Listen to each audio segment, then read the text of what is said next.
Acho que toda mulher, ela sente esse preconceito de uma certa forma, né? Eu lembro que eu fui para um escritório de advocacia muito famoso aqui, logo quando eu cheguei em São Paulo. E quando eu passei pelo processo seletivo, eu lembro do gestor que estava me entrevistando, dizer que eu tinha todas as qualificações para a vaga, mas, e aí a gente sempre sabe que esse mas, ele vem recheado de algo que você até entende, mas você acredita que não, que com você não é possível isso acontecer. E que eu deveria aguardar, então, a próxima chamada, que eu tinha atingido uma nota significativa, mas que ele iria declinar da minha contratação naquele momento, porque eles estavam procurando outro perfil. E aí, dentro desse diálogo, eu queria saber qual era esse perfil, já que não tinha nada de diferenciado na vaga. Quando a gente se candidata, a gente efetivamente lê quais são as qualificações e eu tinha todas elas. E como ele falou que eu tinha atingido a nota máxima, eu não entendi por quê, que naquele momento ele ia declinar da minha contratação. E eu fiquei aí depois ele explicou que a pessoa, em primeiro lugar, aquele candidato que tinha ficado um tempo no escritório não tinha dado conta do recado. E aí eu lembro muito bem dessa frase, assim, que ele não tinha dado conta do recado. E aí ele me convidou, perguntou se eu ainda estava disponível, eu disse que sim. E aí eu assumi, então, a gestão desse escritório de advocacia. Eu comecei minha vida profissional na área industrial. E na indústria, eu tinha minha época de 19, 20 anos e eu já era gestora. Eu era encarregada de produção na indústria e lidar com o homem, lidar com, que a maioria era masculino, era muito difícil. Eles terem que olhar para uma mulher negra, 1,5 metro, e ter que obedecer e acatar ali. Foi bastante difícil. Já sofri machismo, ainda mais que eu sempre trouxe um combo, né? Desde que eu me tornei gestora, eu fui gestora muito jovem. Então, com 22 anos, eu já subi um cargo de gestão de supervisão numa outra instituição. E quando você é muito jovem e você é mulher, você às vezes não é levada a sério por ser considerada uma menina. Já trabalhei com educadores, né, mais velhos do que eu, e que não me ouviam, era nítido que não me ouviam por esse combo, assim. Então, quando era um homem de uma idade parecida com a minha, eles escutavam, ou mais velho, mas uma mulher jovem, não. É engraçado porque eu trabalho numa cozinha, né? Eu sou da área da alimentação. E aí, quando eu entrei, assim, a maioria são mulheres, mas tem, tipo, 5 homens e eles acham que são generais, assim. É muito engraçado, vocês pegam situações onde eles reclamam da presença feminina na cozinha, assim. E aí que eu percebi, eu falei... E aí, quando entra um menino novo, e aí ele faz as coisas tudo de qualquer jeito, e aí todo mundo, ai, releva, ele é homem. Ai, não, mas ele tá aprendendo. E aí, no meu primeiro mês, quando eu não sabia fazer as coisas, as pessoas, não, vem aqui, você tem que aprender, você tem que fazer direito. Como assim, você não sabe fazer isso? É esse prato. Como que você não sabe fazer isso se você é mulher? É tipo, você tem que saber, você tem que vir de casa, né? É da raiz, a mulher tem que saber cozinhar, você tem que saber na cozinha como lidar. E sempre foi assim. Eu trabalhava na área de escritório, era tesoureira de uma rede de lojas e eu não me via fechada em um ambiente, uma sala pequena, como se diz, no escritório. Eu gostava de rua, de estar lá fora, de ver pessoas. E aí, praticamente do dia para a noite, eu resolvi que eu ia trabalhar dirigindo. Fui, tirei a categoria D, que é a que exige a profissão, e cheguei até uma empresa que eles contratavam mulher. Cheguei lá sem experiência alguma e deixei um currículo. No mesmo dia já me chamaram para fazer o teste, fui, fiz o teste e comecei a trabalhar nessa empresa. Fiquei quase 4 anos. Hoje eu estou em outra também, trabalho, também dirijo para a Prefeitura de São Paulo, presto serviço, dirigindo um caminhão grande também.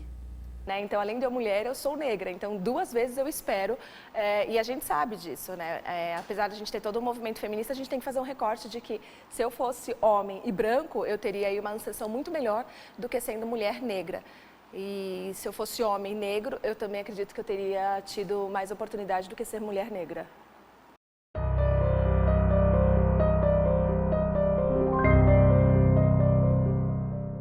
Acho que o machismo, se você parar para pensar, ele é a raiz de todo o grande mal, assim. Quando a gente fala de homofobia, de feminismo, vem tudo do machismo, essa coisa de colocar o homem em primeiro lugar, as atitudes do homem como as melhores, assim. Quando a gente desconstrói isso, e a gente começa a ter clareza para o resto da vida. Primeira coisa, a gente precisa entender o que é o machismo, né? Então, se a gente for conceituar o machismo como sendo uma atitude, um comportamento do homem, né, que se sente superior à mulher, a gente precisa entender que a educação é que traz essa transformação. E aí a minha pergunta é, a gente está falando num documentário, será que é necessário ficar falando todas as vezes sobre o machismo? É claro, porque ainda nós não difundimos o conhecimento do que é o machismo. As pessoas, elas estão muito com essa palavra na boca, mas elas não sabem o conceito, elas não usam de uma forma correta. Então a educação, ela traz isso. A partir do momento que essa educação, ela vai chegando e as pessoas vão tendo acesso, eu acho que a transformação da sociedade vem por essa educação. E que infelizmente não é algo prioritário no nosso país. Você tem que buscar o teu espaço, você tem que lutar muito mais que o outro, porque você é mulher, negra e pobre, né? Então você tem... Então aí no decorrer da vida a gente sofreu alguns preconceitos, perdi algumas vagas que eu queria muito entrar, porque a outra pessoa tinha uma característica mais bonitinha para poder assumir, desculpa a emoção, mas é forte você resgatar a sua vida. Então, o preconceito sempre esteve presente realmente na minha trajetória profissional. Eu acho que a gente vem numa construção cultural, né? Dentro da própria casa é machismo. Eu sou filha de militar, esposa de militar, irmã de militar. Então, para mim, é muito latente essa questão do machismo, né? Por exemplo, quando você coloca... Eu participei de instituições religiosas, quando você coloca o homem como sacerdote, como cabeça da casa, quando você fala para sua filha que isso é coisa, né, de menina, isso não é coisa de menino, faça isso ou faça aquilo. Quando a gente vai criando estereótipos, a gente percebe que o machismo ainda é cultural. E se nós não quebrarmos esses estereótipos, não trouxermos essas questões, essas discussões, a gente continua entendendo que ele está diminuindo, mas ele não está. É cultural, precisa ser mudado. É um por dia, né, como a gente diz. Eu me lembro que em 2002, não, em 99, eu ainda estava na Secretaria Escolar do Senac, quando me chamaram na recepção que tinha chegado uma pessoa que eu tinha que atendê-la. E nisso aí fui atendi, quando foi para voltar, tinha uma moça negra da limpeza dentro do elevador, tinha eu e tinha o gerente da lanchonete que também era negro. Aí tinha um senhor, ele não quis entrar no elevador porque era só negros que tinham dentro do elevador. E, de boa, eu nem percebi, subi para a secretaria. Só que quando ele chegou na secretaria, quem foi atendê-la fui eu. Aí a casa caiu, porque ele não admitia que senzala é essa, né, que eu não quis entrar no elevador e agora eu vou ter que ser atendido por uma negra. Mas pelas regras do Senac, como o Senac trabalha com a diversidade e com o respeito, ele teve que ser atendido por mim e me engolir. Então tem essas situações doidas que acabam acontecendo aí, então não é fácil. Hoje eu sou, na minha unidade, eu sou a única gestora negra, mulher gestora negra da equipe de gestores, então eu me sinto muito privilegiada, sou respeitada, muito respeitada dentro da instituição que eu trabalho. Então, não foi fácil, mas o sabor é gostoso hoje.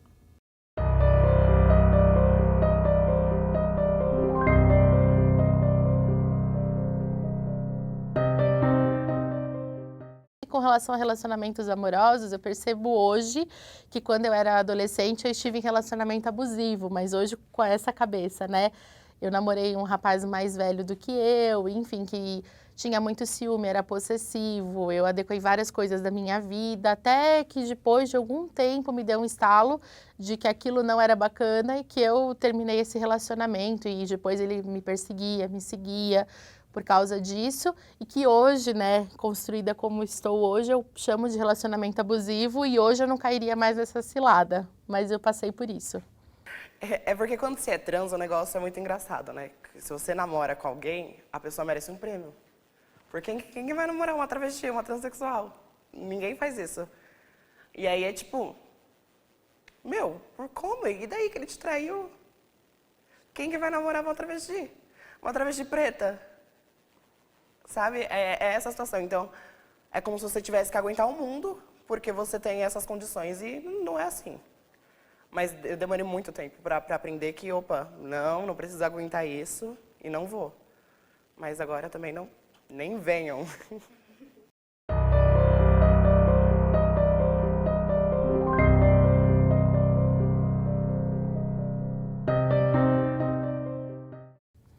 pensando nessa questão, né, do sobrepeso, de eu ser gordinha, eu nunca sofri um preconceito direto. É claro que tem olhares, pessoas que me conheciam magra, no corpo padrão, hoje falam, nossa, o que foi que aconteceu? Ou então aquelas frases assim, nossa, essa menina tem um rosto tão lindo, ou seja, o resto joga tudo fora. Então, só que hoje eu tenho uma construção, né, enquanto sujeito, que eu debato sobre. Então, você está querendo dizer que o resto é feio? Eu vou, né, para o confronto. Você é uma gordinha bonita. Não, eu sou uma mulher bonita, na verdade. Então, sempre que vem esse combinado é bem complexo.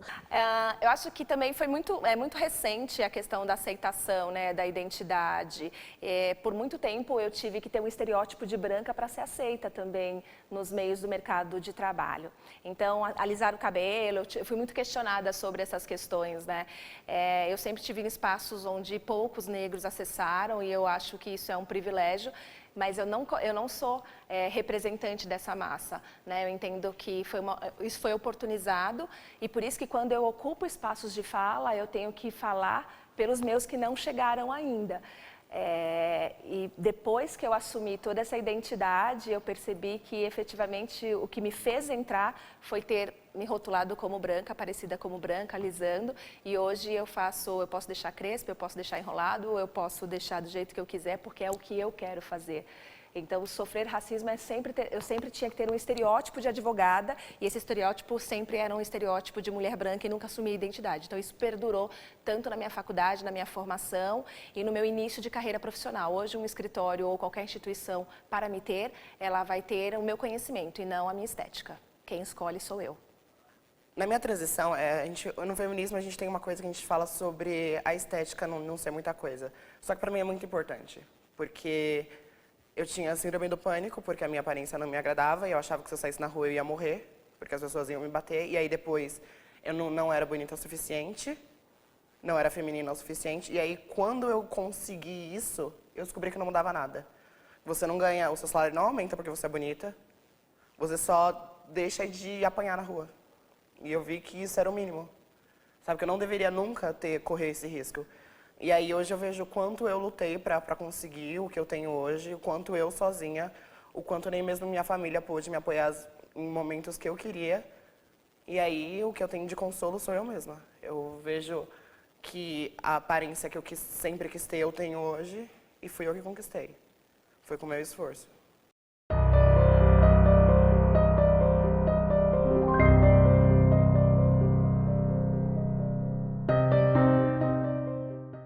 Eu acho que desde criança eu não era confortável com a aparência que eu tinha, só que a partir dos 12 anos eu consegui ter essa abertura na minha família. É uma coisa que eu falo, que a gente fala, que eu ouço outras meninas falando, e isso é muito pessoal de cada um, que é a frase, eu nasci mulher. Eu não nasci mulher porque quando eu vivi até os meus 12, 13 anos como menino. Eu tive os privilégios de homem. E só com os 16, que quando eu consegui a tal da passabilidade, que é quando você é feminino e consegue andar sem morrer, sem apanhar na rua, eu consegui ver o que era aquilo. Porque ser mulher não é só maquiagem, cabelo e ser bonita. Porque aí é quando você anda na rua de noite sozinha com medo, é isso que você ganha quando você é mulher. E as pessoas falam, você escolheu, escolhi mesmo.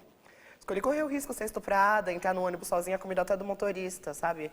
E aí que eu vi o que era ser mulher de verdade, quando eu passei por isso. Quando as pessoas te diminuem porque você é mulher. E aí foi quando eu tive a noção do que era ser. E aí eu vejo que eu falo, a partir daquele momento eu comecei a viver como mulher. E aí eu tenho a consciência do que é ser mulher.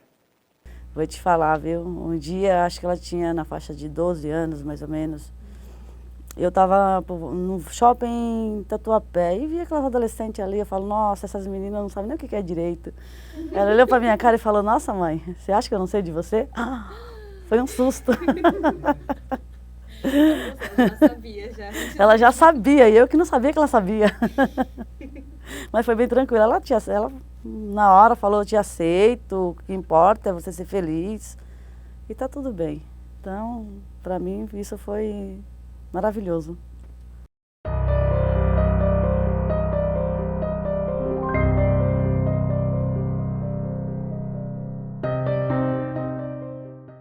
Eu acredito que eu sempre fui muito feminista desde pequena. Desde pequena eu convivia com pessoas, com tios, com pessoas muito machistas e eu sempre impunha a minha posição. E a minha mãe, o pouco que eu convivi com a minha mãe faleceu, eu tinha 14 anos, ela sempre, e meu pai, sempre nos ensinaram a nos impor. Então, e convivo, né, na diversidade, eu acabo sempre estando com presenças feministas na minha vida. A minha mãe tem uma outra geração, uma geração que aceitou e também uma geração muito marcada, né, por outras questões, seja ela de preconceito, de racismo, de medo, de falta de acesso à escola. Mulher sempre estava preparada para ser do lar. E aí quando você oportuniza, né, quando o meu pai oportunizou que eu pudesse acessar espaços que eles não acessaram, eu não a tenho como um modelo de mulher feminista, mas alguém que me ensinou a não ser como ela. Eu acho que quando ela fala, seja sempre melhor do que eu, e quando ela diz, você se tornou melhor do que eu, no sentido de me incentivar a minha filha, ela é a minha feminista. Não com o conceito que a gente tem hoje, mas com o conceito de não pare nunca. Você é bem importante para a transformação. E tem uma coisa também que eu não sofri para chegar onde eu cheguei, porque eu tenho um recorte favorável de classe social e de cor de pele, né? E de orientação sexual. Então, dentro do grupo de mulheres, se for pensar, eu sou privilegiada, né? Eu sei que uma mulher negra sofreria muito mais do que eu, de uma outra classe social. Eu sei que seria mais complexo, então eu tenho essa noção. Então, eu sei que não foi tão difícil, que é muito mais difícil para outras pessoas, que é por essa luta que a gente faz, que é por isso que eu trabalho em educação, porque eu acredito sim que a educação, assim, é o princípio da mudança. Eu acho que quanto mais a gente discutir isso dentro da escola, quanto mais a gente propuser debates e propuser várias coisas, assistir filmes, ler, ver referências, eu acho que é assim que a gente consegue. E eu trabalho na formação de professores com esse intuito, de tornar professores mais críticos, para que eles também evidencie isso nos alunos, para que eles também desejem ter alunos mais críticos e que trabalhem dessa forma em sala de aula. Porque eu acho que assim a gente quebra machismo, racismo, homofobia e vários outros tipos de preconceito. Meu pai sempre disse que eu tinha que abaixar a cabeça só para aquele que está lá em cima e que enquanto eu estivesse aqui embaixo que eu me qualificasse. Então acho que o conhecimento, enquanto eu fui buscando conhecimento, para no momento que viesse a oportunidade eu estaria pronta para fazer exatamente o que eu fiz no escritório de advocacia, ou seja, eu atingi a nota máxima estudando e tendo conhecimento. Então todas as vezes que eu penso em fraquejar ou que eu sou, sei lá, preterida por alguém, nunca é por uma questão de conhecimento. Pode ser outras questões, mas não por questão de conhecimento. Eu acho que o conhecimento faz com que você supere e você entenda quem você é, o valor que você tem. Porque às vezes as pessoas falam, mulher é um sexo frágil. E não é, a mulher poderosa, a mulher consegue tudo que ela quer. É só ir em frente e batalhar que ela consegue. Eu acho que o que eu fiz até agora, o que eu posso continuar fazendo, o que todas as meninas têm que fazer é estudar. Acho que quando você se empodera ao ponto de sair da sua caixinha, estudar e conquistar aquilo que as pessoas não esperam que você conquiste, acho que isso que é o ponto, assim, a surpresa. Porque quando você é mulher, eles te limitam a pontos, assim. Quando você é mulher negra, você é limitada a menos ainda. E aí, quando você consegue estudar e mostrar que você é capaz, isso muda o jogo.